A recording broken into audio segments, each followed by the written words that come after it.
MCA ആയിരുന്നു കഴിഞ്ഞത്. പിന്നെ ജസ്റ്റ് വർക്ക് ചെയ്തിട്ടുണ്ടായിരുന്നു. അപ്പോൾ ചെറിയൊരു കരിയർ ബ്രേക്ക് വന്നപ്പം കുറച്ച് ഡിഫിക്കൽട്ടീസ് ഫീൽ ചെയ്തു വർക്കിങ്ങിൻ്റെ. അപ്പം അപ്സ്കിൽ ചെയ്യാൻ വേണ്ടിയിട്ട് റിസൈൻ ചെയ്തിട്ട് ഇപ്പം MBA കോഴ്സ് ജോയിൻ ചെയ്താൽ FSP മെയിൻ സ്റ്റാക്കിന്. ചിലർക്ക് സെൽഫ് ലേണിംഗ് അധികം പറ്റാത്ത ആളുകളുണ്ടായിരിക്കാം. അപ്പം അങ്ങനെയുള്ളവർക്ക് കുറച്ചും കൂടെ സെൽഫ് ലേൺ ചെയ്യാനും പറ്റും. പിന്നെ അവർക്ക് കുറച്ച് പറഞ്ഞു കൊടുക്കാൻ പറ്റും നല്ല മെൻറ്റേഴ്സ് ഉള്ളതുകൊണ്ട് ആണ്.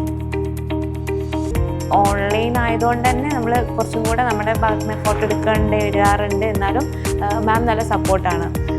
ഇപ്പോൾ എന്തെങ്കിലും ഡൗട്ട്സ് ഉണ്ടെങ്കിൽ പെട്ടെന്ന് ക്ലിയർ ചെയ്ത് തരാറുണ്ട്. അങ്ങനത്തെ കാര്യങ്ങളൊക്കെ ചെയ്യുന്നതുകൊണ്ട് നന്നായിട്ട് വർക്ക് ചെയ്യാൻ പറ്റാറുണ്ട്. അപ്പം പിന്നെ കൂടുതൽ ഏതൊക്കെയാ പ്ലാറ്റ്ഫോംസും കാര്യങ്ങളൊക്കെ പറഞ്ഞു തരാറുണ്ട്. അതുകൊണ്ട് എനിക്ക് എൻ്റെ പഠിച്ച കുറേ കാര്യങ്ങൾ നന്നായിട്ട് ചെയ്യാനും പറ്റുന്നുണ്ട്.